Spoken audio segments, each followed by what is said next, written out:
The scorching sun beat down mercilessly on the dusty town of Cedar Ridge as Marshal Jake Harrison adjusted his worn leather holster and stepped on to the wooden boardwalk.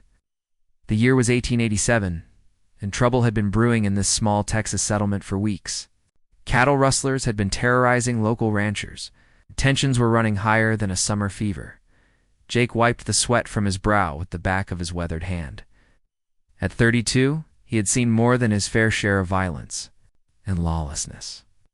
His steel-gray eyes had witnessed gunfights, bank robberies, and enough bloodshed to last several lifetimes. Yet something about this particular morning felt different, charged with an electricity he couldn't quite place.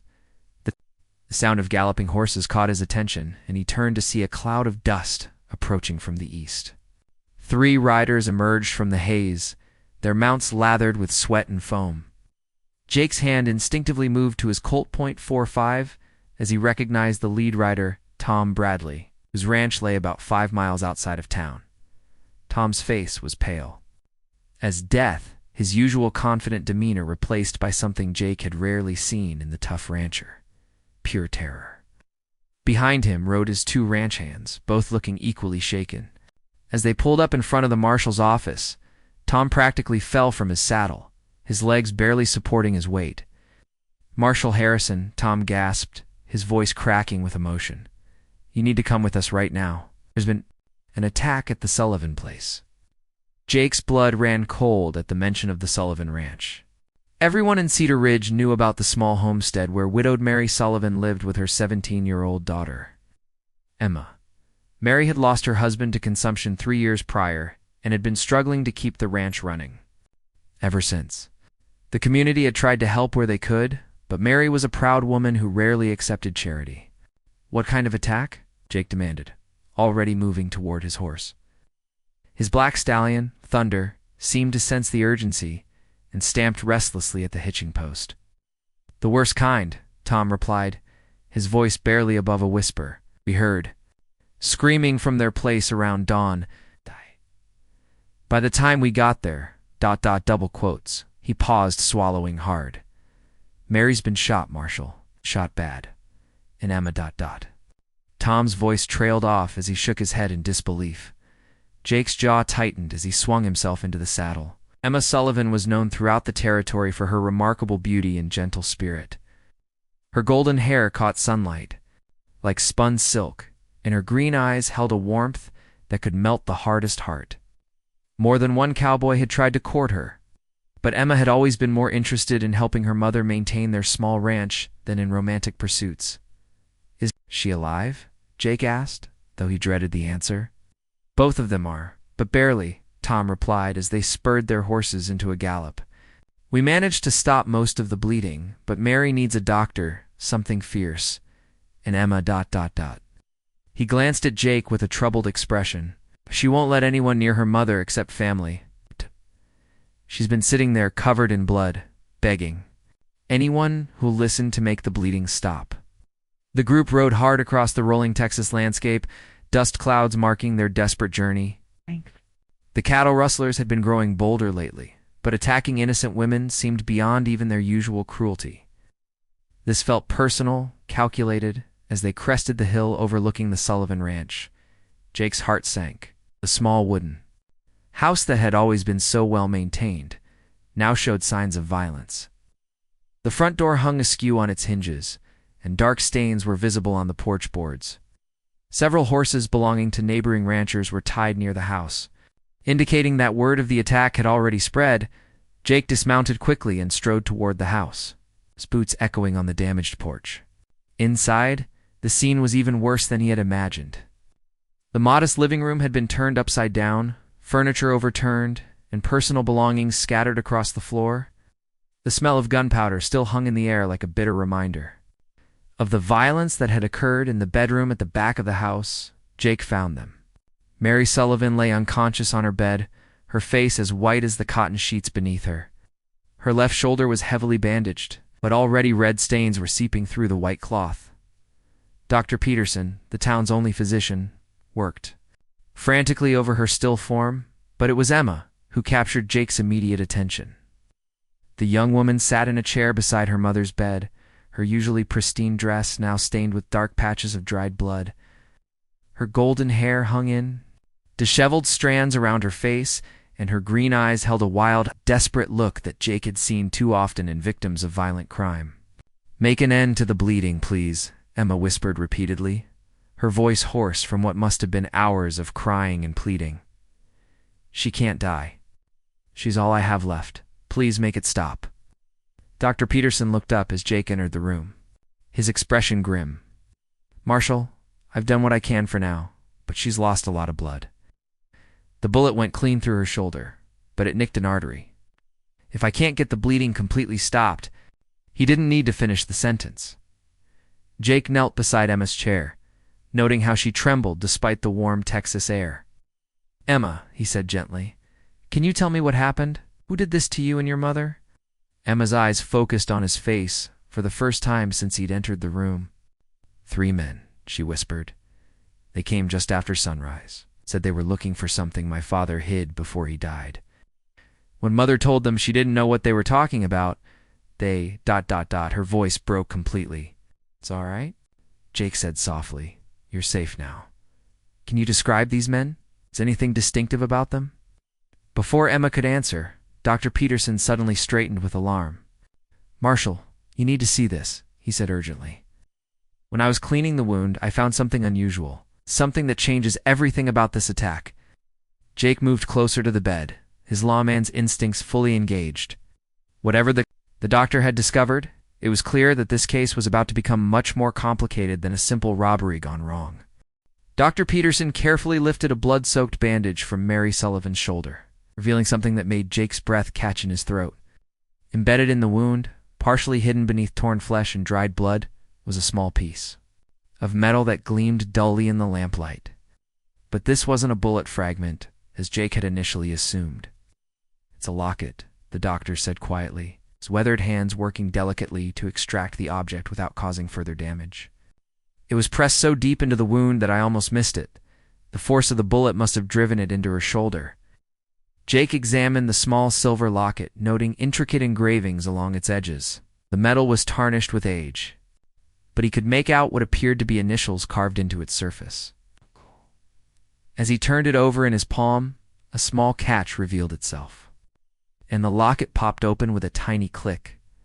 Inside was a daguerreotype photograph of a man Jake didn't recognize, along with a folded piece of paper so small it could barely contain more than a few words. Emma gasped when she saw the locket, her hands flying to her throat, where a thin silver chain hung broken, as if something had been violently torn away. "That's mine," she whispered, her voice filled with confusion. "It was my father's. I gave it to me before he died, said it contained something important about our family's history. But I never opened it. The catch was stuck, and Mother said some things were better left undisturbed." Jake carefully unfolded the tiny piece of paper, squinting to read the faded ink. What he saw there made his blood run cold. Written in a shaky hand were the words, "The gold is buried where the cottonwood splits. Trust no one with the law star." J.S. The implications hit him like a physical blow.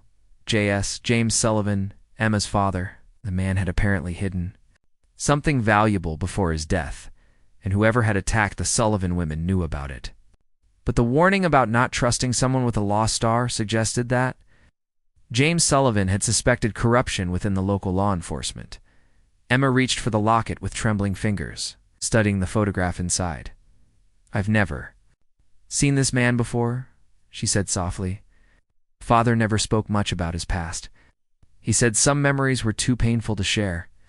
Dr. Peterson continued working on Mary's wound, but Jake could see the concern in his eyes. The woman's breathing was shallow, and her skin had taken on an alarming grayish pallor. Time was running out, and they needed answers before it was too late to get them from Mary herself. "Emma," Jake said carefully, "I need you to think hard about what happened this morning. You said 3 men came looking for something your father hid. Did they say anything specific? Any names mentioned?" Emma closed her eyes, concentrating.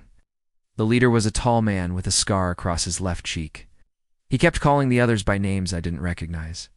One was called Dutch, and the other answered to Crow. They kept asking about a map, said father had drawn them a map before he died. Jake's mind raced. He knew those names from wanted posters in his office.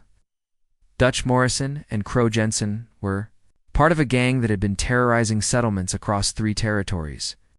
If they were involved, this was bigger than a simple ranch robbery. "Did your father ever draw any maps that you know of?" Jake asked. "Anything that might show the location of valuable items?" "He used to draw pictures for me when I was younger," Emma replied, her voice distant with memory. "Little sketches of the ranch, the surrounding hills. But I never thought of them as maps. They're just stored in an old trunk in the barn." Before Jake could respond, Mary Sullivan's eyes fluttered open. Her gaze was unfocused at first, but gradually sharpened as she became aware of her surroundings. When she saw Jake standing beside her bed, fear flashed across her features. "Marshall," she whispered weakly, "you can't trust anyone. James told me before he died. He said there were men in town who would kill for what he knew." Dr. Peterson leaned forward, checking Mary's pulse. "You need to rest, Mary. Don't try to talk too much."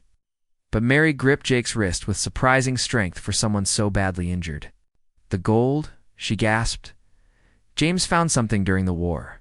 Confederate gold that was supposed to be transported to Mexico. He kept one piece as proof, hid the rest, said someday it would provide for Emma's future." Jake felt the pieces of the puzzle beginning to fall into place.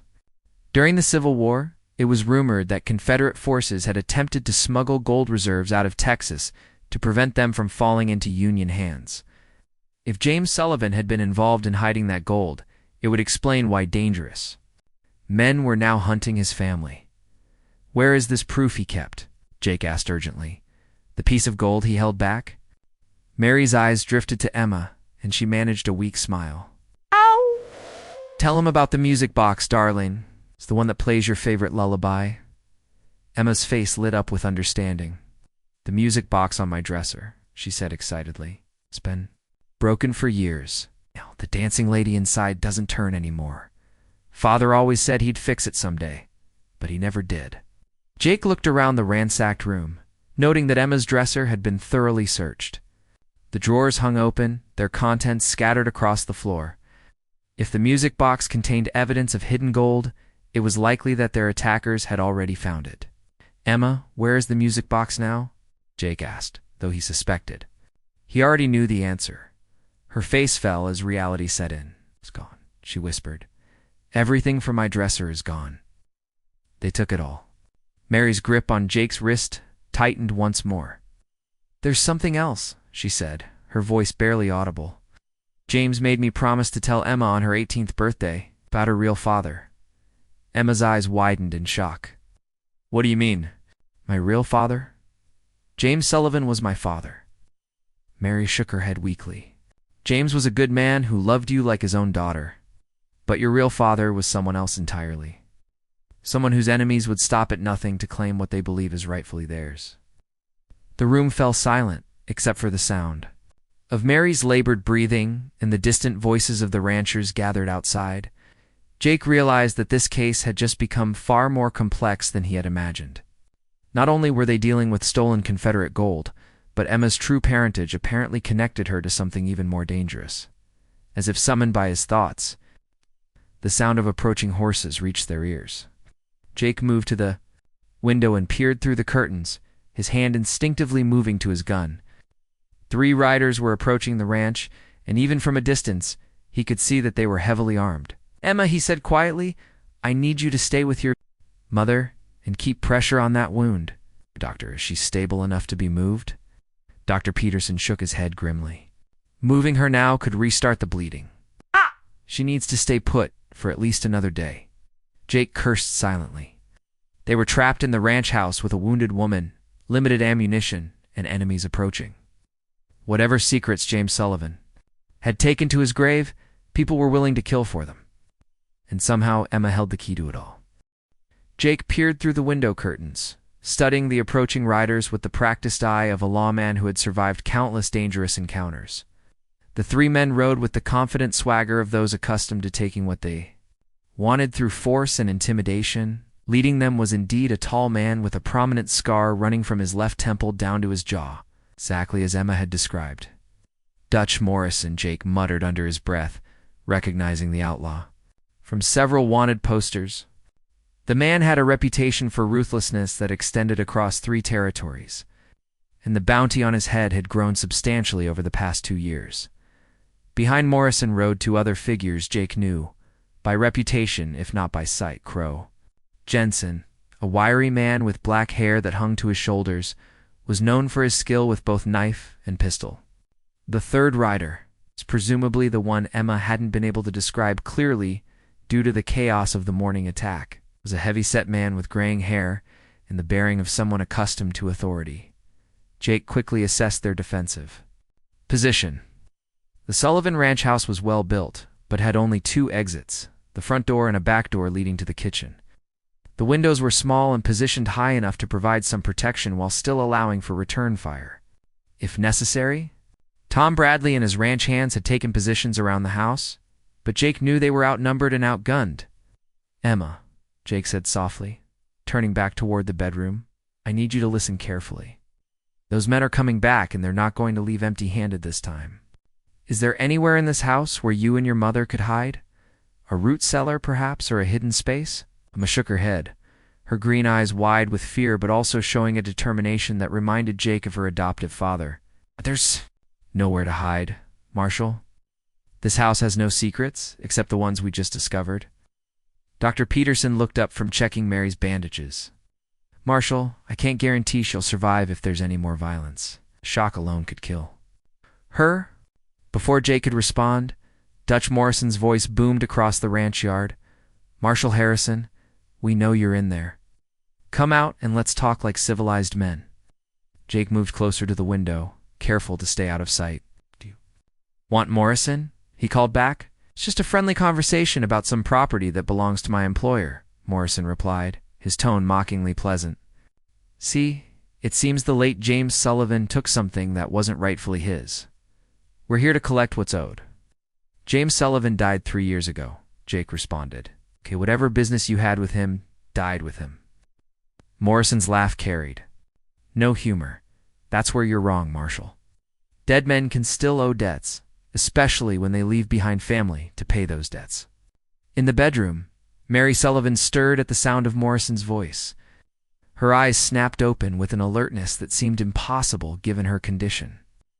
"Emma," she whispered urgently, "come closer. I need to tell you something your father made me swear to keep secret."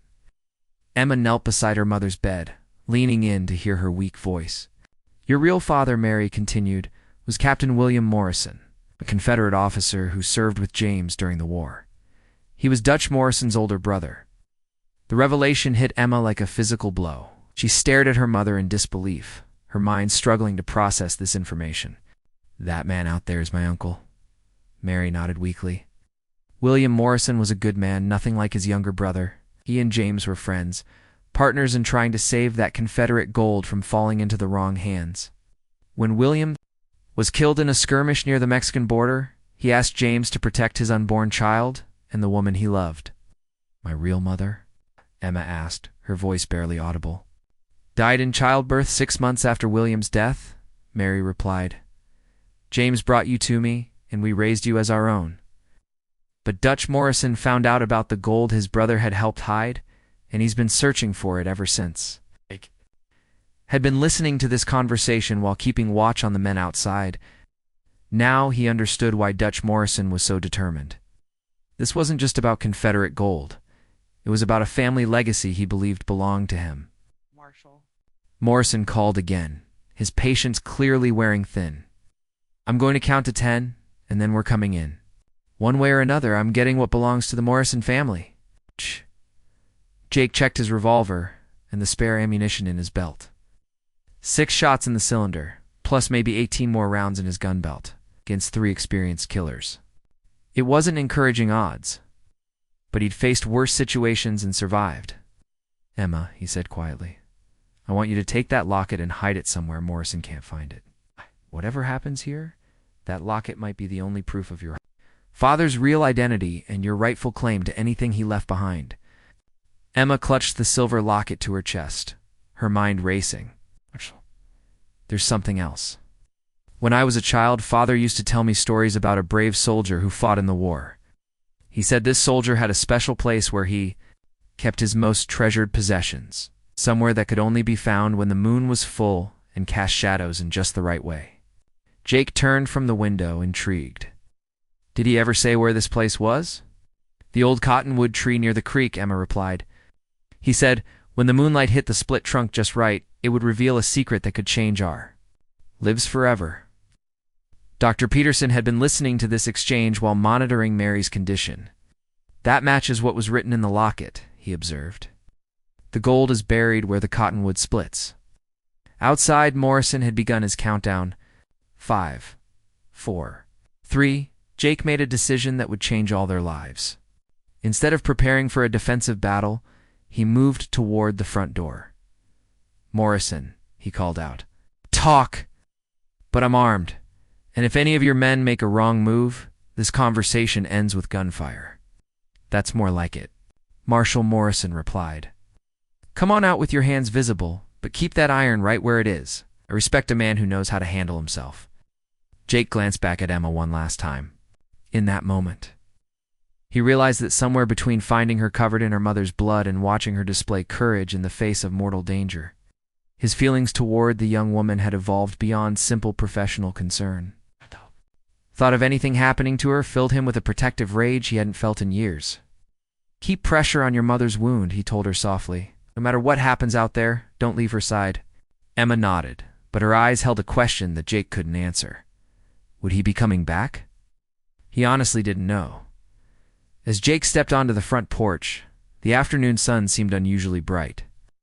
Dutch Morrison sat his horse about 20 yards away, close enough for conversation, but far enough to draw and fire if necessary.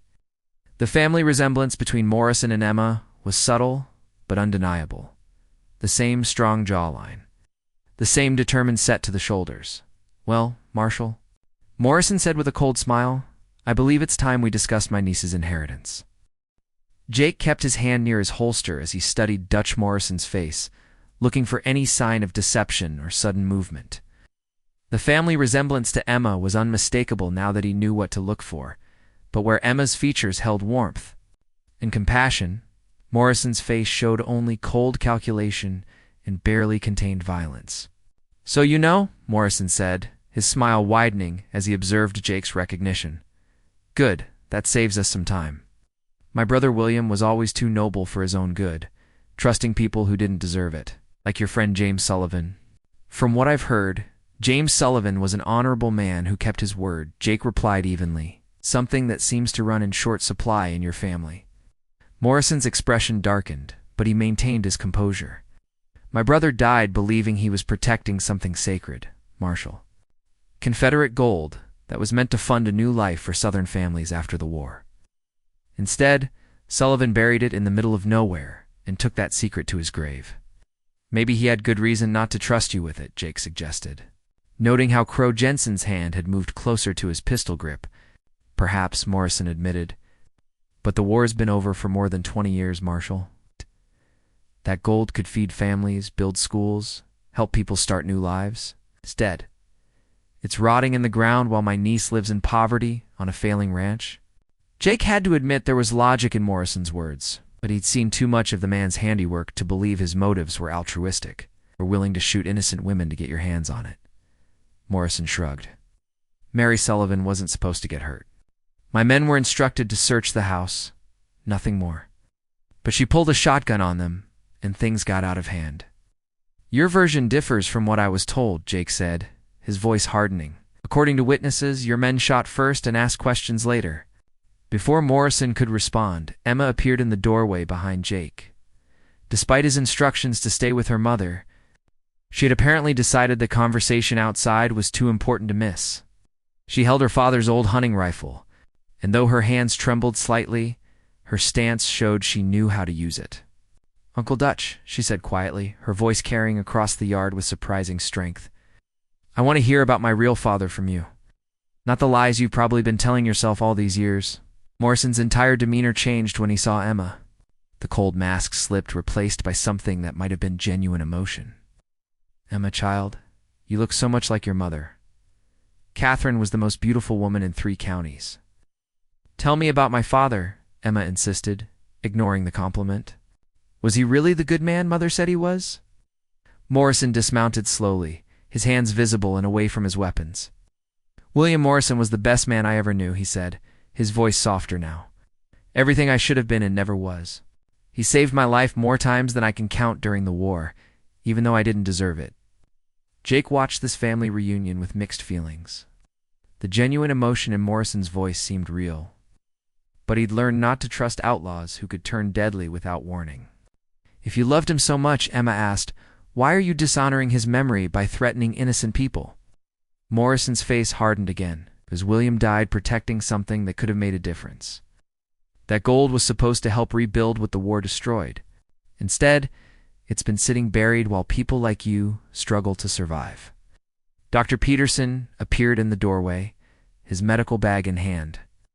"Marshal," he said urgently, "Mary's bleeding has started again. She needs immediate surgery, or she's not going to make it through the night." Jake's mind raced as he weighed their options. Morrison seemed genuinely concerned about Emma's welfare, but his methods were unacceptable. The wounded woman inside needed medical care that couldn't be provided in a house under siege. And somewhere, out there, Confederate gold lay buried, waiting to either save or destroy what was left of the Sullivan family. Morris and Jake said carefully, "I propose a deal. You let Dr. Peterson take Mary Sullivan to town for proper medical care, and I'll personally help you and Emma search for the gold your brother hid." Morrison's eyes narrowed suspiciously. "What's the catch, Marshal?" "No more violence," Jake replied firmly. "We do this according to the law. If we find the gold, it gets divided fairly between Emma, as William's heir, and the territorial government for distribution to war widows and orphans. And if I refuse your generous offer?" Morrison asked. Jake's hand moved to his gun grip. "Then we settle this the way these things usually get settled. But I should warn you, I've never lost a gunfight." Morrison studied Jake for a long moment, then glanced at his niece, standing in the doorway.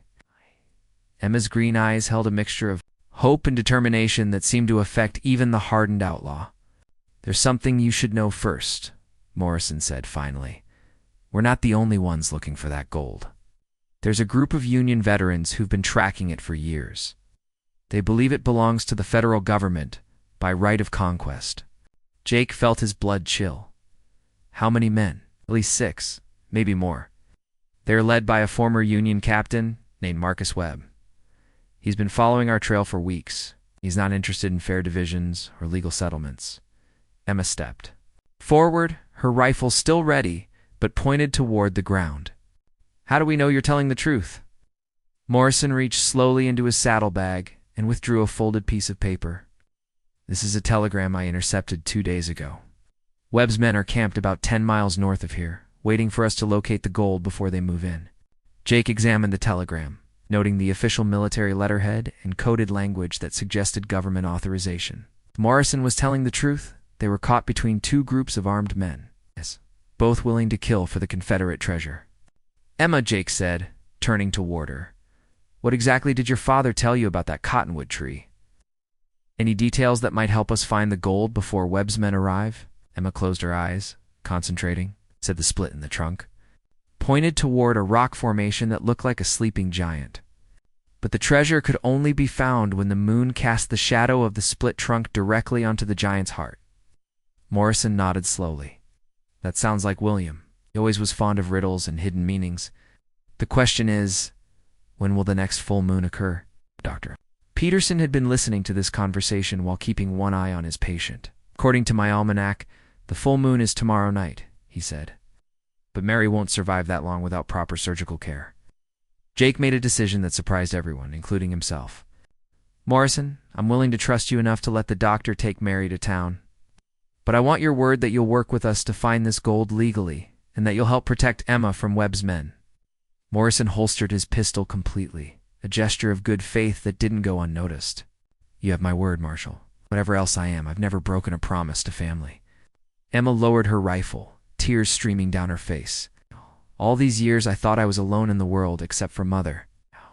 I find out I have an uncle who's an outlaw and a father who was a war hero." Morrison approached slowly, his hands visible. Your father was proud of you before you were even born. Emma, he used to talk about the daughter who would carry on his name and his principles.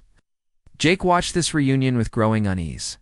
The sun was setting, and they had less than 24 hours before the full moon would either reveal the location of a fortune in Confederate gold or lead them all into a deadly trap with Webb's men. As Dr. Peterson prepared Mary Sullivan for transport to town, Jake realized that his feelings for Emma had grown beyond mere professional concern.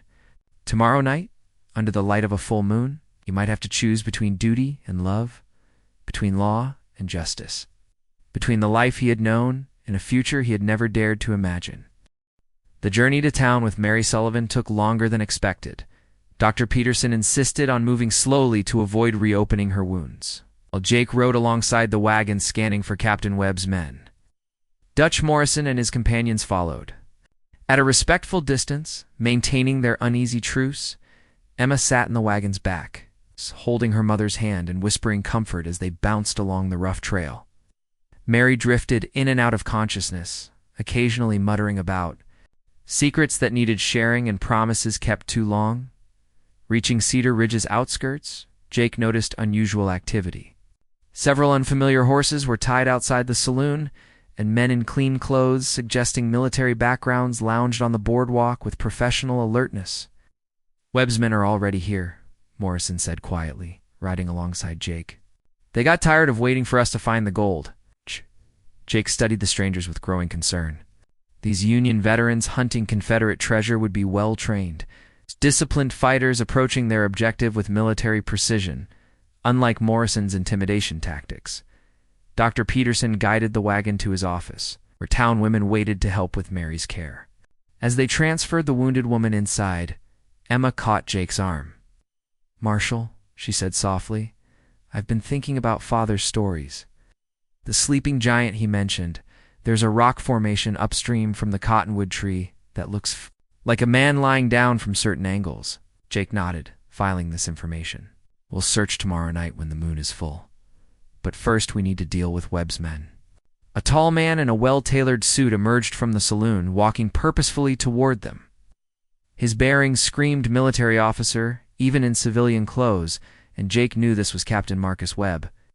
"Marshal Harrison," Webb said, with a practiced smile that didn't reach his eyes. "I'm Captain Webb, representing government interests. We have mutual concerns regarding missing federal property." Jake dismounted and faced Webb on the dusty street. "Not aware of any federal property in my jurisdiction, Captain. Care to be more specific?" Webb's smile widened. "We both know why Dutch Morrison's here. They're searching for gold stolen from the Confederate treasury. As that government no longer exists, the treasure reverts to federal authority." "Interesting. Legal theory," Jake replied carefully. "But I haven't seen any court orders or warrants authorizing your presence." Webb withdrew a folded document with official seals. "I have Treasury Department authorization to recover Confederate assets within territorial boundaries. This includes authority to use whatever force is necessary." Jake examined the document, noting its official appearance, but vague language covering almost any action Webb might take. "This doesn't give you the right to threaten civilians, Captain." "Of course not," Webb agreed. "But it gives me the right to recover stolen government property and arrest anyone interfering with that recovery." Morrison's face darkened as he listened. "That gold was never stolen, Webb. It was saved from carpetbaggers and war profiteers like you." Webb turned toward Morrison with predatory coldness. "Dutch Morrison, I've tracked you across 3 territories. The bounty on your head has grown substantial, but I'm more interested in what your brother hid before his death." Morrison's hand moved toward his gun, but Jake stepped between the men before violence erupted. "Gentlemen, we're in town with innocent people nearby. Your grievances can wait." Emma emerged from Dr. Peterson's office, pale but determined. "The doctor says Mother is stable, but needs surgery within hours. He's preparing the operating room." Webb's attention shifted to Emma with calculating interest. "You must be Emma Sullivan. I'm sorry about your mother's condition. Perhaps we could have a private conversation about your family's history." "She's not talking to anyone without legal representation," Jake said firmly. positioning himself protectively between Webb and Emma. "Marshal, I'm being reasonable," Webb replied, his politeness cracking. "Miss Sullivan is key to finding what we're seeking. Her cooperation could resolve this without further bloodshed." Emma stepped forward boldly. "Captain Webb, if you're concerned about bloodshed, why are your men carrying enough weapons for a small army? I saw them loading rifles when we arrived." Webb's mask slipped entirely. "Miss Sullivan, you would be wise not to interfere with official government business. The consequences could be severe." Jake's patience snapped. "That sounded like a threat, Captain. In my town, threatening civilians is grounds for arrest, regardless of your papers." Street tension was palpable. Webb's men emerged from the saloon, positioning strategically, while Morrison's companions spread to cover different angles. Emma stood in the middle, unwitting center of a conflict brewing over 20 years. Dr. Peterson appeared in his doorway. "Emma, your mother is asking for you. She says there's something important to tell you before surgery." Emma looked between Jake, Webb, and Morrison, torn between being with her mother and fear of what might happen if she left. Jake decided for her. "Go to your mother," he said softly. "I'll make sure nothing happens while you're gone." As Emma disappeared inside, Webb became openly hostile. "Marshal, you're making a serious mistake interfering with federal authority. When this ends, I'll ensure your superiors know how uncooperative you've been." Jake smiled grimly. "Captain, I answer to the territorial governor and this county's people. Your federal authority doesn't impress me when it comes with threats against innocent women." Morrison spoke up, after unusual silence. "Webb, we both know this isn't about federal authority or legal recovery. This is about getting rich off my brother's sacrifice." Webb's facade crumbled. "Your brother was a traitor who prolonged a war? That should have ended years earlier. The gold could have saved thousands of lives if used properly." "My brother was a patriot who died protecting his beliefs," Morrison replied with deadly quiet, "something a mercenary like you wouldn't understand." Jake realized the personal animosity ran deeper than greed. There was history here, old wounds never healed. "You two knew each other during the war, didn't you?" Webb laughed bitterly. "Dutch Morrison's brother cost me a promotion and saved a dozen Confederate positions with his noble principles. If William Morrison had minded his business, the war would have ended 6 months sooner." Morrison's face went white with rage. "My brother saved civilian lives, you bastard. He stopped you from burning out innocent families." The pieces fell into place for Jake. Webb wasn't just after Confederate gold. He was settling an old score with a dead man by targeting his family. Emma represented everything William Morrison died protecting, and Webb wanted to destroy that legacy. Inside, Emma sat beside her mother's bed as Mary struggled to remain conscious. "Emma," Mary whispered, "there's something else about the gold. Your real father didn't just hide treasure. He had something that could change history's course." Emma leaned closer. "What do you mean?" "Documents," Mary breathed. "Proof of war crimes by Union officers. Names, dates, locations. Your father gathered evidence of atrocities covered up after the war." Emma's blood chilled, realizing the implications. "Mother, does Captain Webb know about these documents?" Mary nodded weakly. "James was supposed to turn them over to proper authorities after the war, but he discovered some men named in those documents had risen to territorial government positions. He was afraid to trust anyone. Outside, the standoff escalated. Webb had grown tired of diplomacy and prepared to take Emma into federal custody, while Morrison was ready to start shooting rather than allow it. Jake found himself caught in the middle. Sworn to uphold law, but increasingly convinced Webb's federal authority was corrupt. The sun set behind mountains, painting the sky red as if foreshadowing approaching violence. In less than 24 hours, the full moon would rise over the cottonwood tree, and the secret costing so many lives would finally be revealed. Emma emerged from the doctor's office with tears, streaming in grim determination reminiscent of her uncle. "Gentlemen," she said clearly, her voice carrying across the 10th Street, "I know where the gold is buried. But before anyone gets their hands on it, we're going to settle this once and for all." The full moon hung like a silver dollar in the star-filled Texas sky, as Emma led the unlikely procession toward the old cottonwood tree. Jake rode beside her, his rifle ready, and his eyes constantly scanning the shadows for signs of trouble. Behind them, Dutch Morrison and Captain Webb maintained an uneasy truce, each man convinced that the night would end with him claiming the prize. He had sought for so many years. Emma had spent the afternoon at her mother's bedside while Dr. Peterson performed the delicate surgery needed to save Mary's life. The operation had been successful, but Mary remained unconscious, her survival still uncertain. Before leaving for the cottonwood tree, Emma had made Jake promise that regardless of what they found, her mother would receive the finest medical care available. The ride to the creek had been tense but uneventful. Webb's men followed at a distance, while Morrison's companions took positions that would allow them to cover multiple escape routes if the situation turned violent. Jake had insisted that only he, Emma, Morrison, and Webb approach the actual burial site, hoping to minimize the chances of a shooting war breaking out under the moonlight as they reached the split cottonwood tree. Emma dismounted and walked slowly around its massive trunk, studying how the moonlight cast shadows across the ground.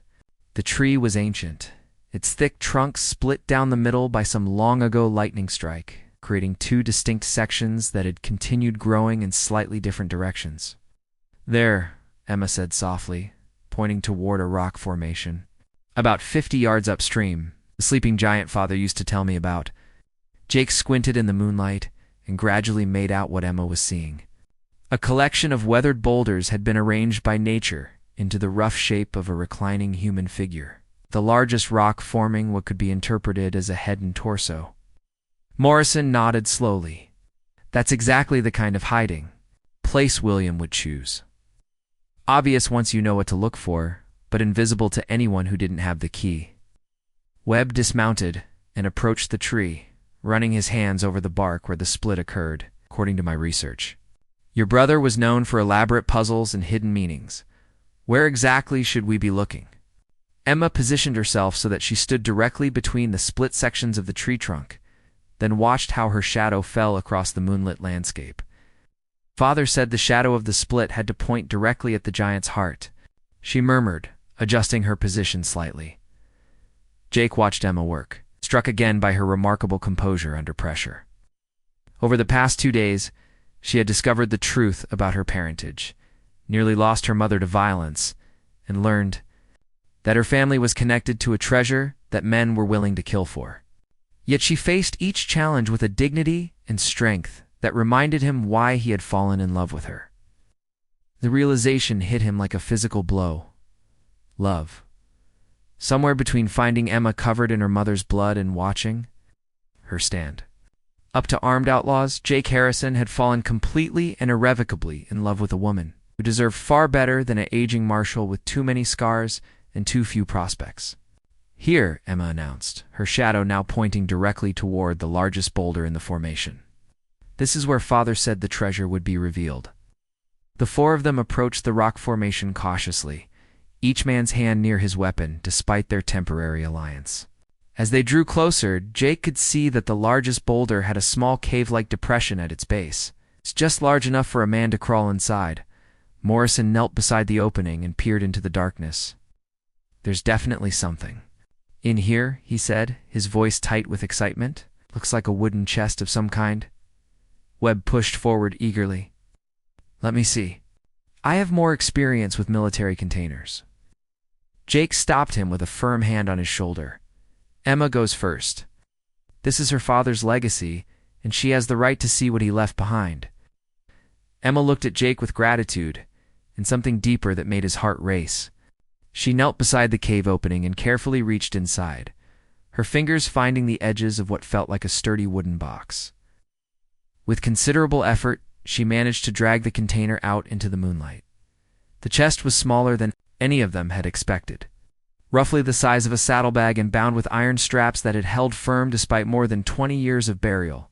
A heavy padlock secured the lid, but Morrison produced a key from a chain around his neck. "William gave this to me the night before he died," Morrison explained quietly. "Said it would open the door to Emma's future when the time was right." Emma took the key with trembling hands and inserted it into the padlock. The mechanism turned smoothly. The lid opened with a soft creak that seemed impossibly loud in the night air. Inside the chest were 3 distinct items. The first was a cloth bag that clinked with the unmistakable sound of gold coins. The second was a bundle of official-looking documents tied with a red ribbon. The third was a sealed letter addressed to my beloved daughter, in faded but still legible handwriting. Webb reached for the documents immediately.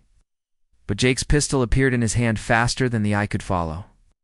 Those belonged to Emma, until we determine what they contain.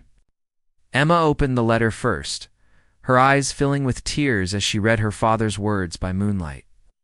After several minutes, she looked up at the 3 men surrounding her.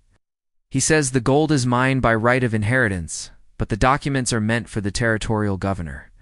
They contain evidence of corruption and war crimes that needs to be brought to justice. Webb's face went pale in the moonlight. Miss Sullivan, those documents could be misinterpreted. Perhaps it would be better if they were turned over to federal authorities who understand the complexities of wartime situations. Morrison laughed harshly. Still trying to cover up your crimes, Webb. My brother died because he wouldn't let you murder innocent civilians. Jake kept his gun trained on Webb while addressing Emma. What else does your father's letter say? Emma's voice was steady despite her tears. He says he loved me before I was born and hoped I would grow up to be as beautiful and strong as my mother. He also says that the real treasure isn't the gold or the documents, but the knowledge that some things are worth fighting for, even unto death. Webb made a sudden move toward his weapon, but Jake's Colt spoke first. The captain fell backward, clutching his shoulder, his pistol spinning away into the darkness. Morrison's men emerged from the shadows, while Webb's companions found themselves staring down the barrels of rifles held by Tom Bradley and other local ranchers who had been quietly surrounding the area. It's over, Webb, Jake announced. Face territorial justice for threatening civilians and attempting to suppress evidence of war crimes. Emma stood slowly, the gold and documents secured in her arms. Marshal Harrison, she said softly, my father's letter mentions one more thing. He says that Emma Sullivan should marry a good man who will help her use this legacy to build something lasting and worthwhile. Jake holstered his pistol and looked into Emma's eyes, seeing his own feelings reflected there. Miss Sullivan, he said formally, I would be honored if you would consider my proposal of marriage, assuming your mother approves, and you can tolerate the company of an aging lawman. Emma smiled through her tears, the moonlight making her golden hair shine like spun silver. Marshal Harrison, I believe my father would approve of a man brave enough to stand between me and danger, and honorable enough to ensure justice is served. Dutch. Morrison watched this exchange with something approaching satisfaction. William always said that love was the greatest treasure a man could find. Looks like his daughter inherited his wisdom along with his courage. As they prepared to ride back to town, Emma took one last look at the cottonwood tree where her father's secret had been hidden for more than 2 decades.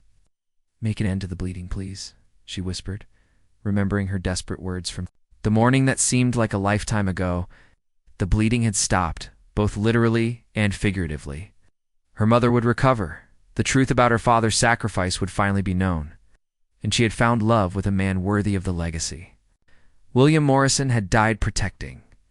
Jake helped Emma mount her horse, their hands lingering together longer than necessary.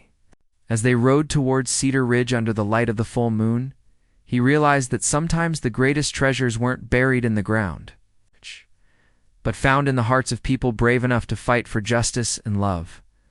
Behind them, the ancient cottonwood tree stood sentinel in the moonlight, its split trunk no longer hiding secrets, but pointing toward a future where the past's wounds could finally heal. The gold would help rebuild Emma's ranch and support other families in need, while the documents would ensure that the truth about wartime atrocities was finally brought to light. Most importantly, Emma Sullivan had found not just her father's treasure, but her own path forward, with a man who had proven himself worthy of the love and trust of William Morrison's daughter.